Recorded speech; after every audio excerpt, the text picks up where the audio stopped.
Егер музей ашық болғанда, сіз бізге келіп, бірінші қалалық Теміртауский рабочий газетінің алғашқы нөмірлерінің бірін көре алатын едіңіз.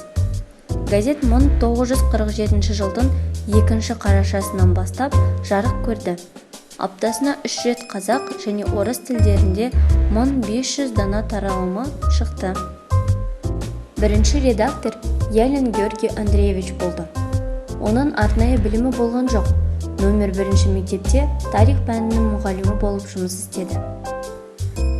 Егер жарияланымдарға шолу жүргізсек, 1947 жылдың желтоқсанында қала тұрғындарын 1947 жылдың 16-29 желтоқсаны аралығында Кеңес одағында өткен ақша реформасы қызықтыратынын білуге болады. Реформаның нәтижесінде карточкалық жүйе алынып тасталды. Рубль бағамы нығая түсті. Кеңестік ақшаның сыртқы келбеті өзгерді. Теміртау тарихындағы қалалық кеңес депутаттығына кандидаттарды тіркеу газетте жарияланған тағы бір маңызды оқиға болды. Үміткерлер қатарына Теміртау үшін тарихи тұлғалар болды. Қазақ зауытының болат қорытушысы Алтынбек Дәрібаев, нөмір 1 Каргрэс директоры Александр Баублис, нөмір 1 мектептің мұғалімі Дидаш Оразбекова, Қазақ зауытының геодезияшысы Петр Силин және тағы басқа. Сайлау 1947 жылдың 21 желтоқсанында өтті. Теміртауский рабочий қалалық баспаханада басылып шығып отырды.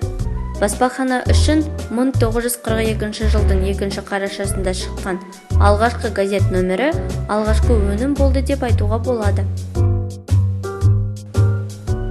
Уақыт өте келе баспахана басқады. Казметаллургстрой трест үшін строитель газеті, металлургиялық комбинат үшін металлург Теміртау, СК зауытының жұмысшылары үшін химик ведомстволық газеттерді басып шығарды.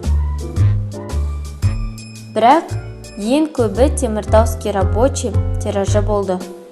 Ол 1980 жылдардың аяғында 45 000 данаға жетті.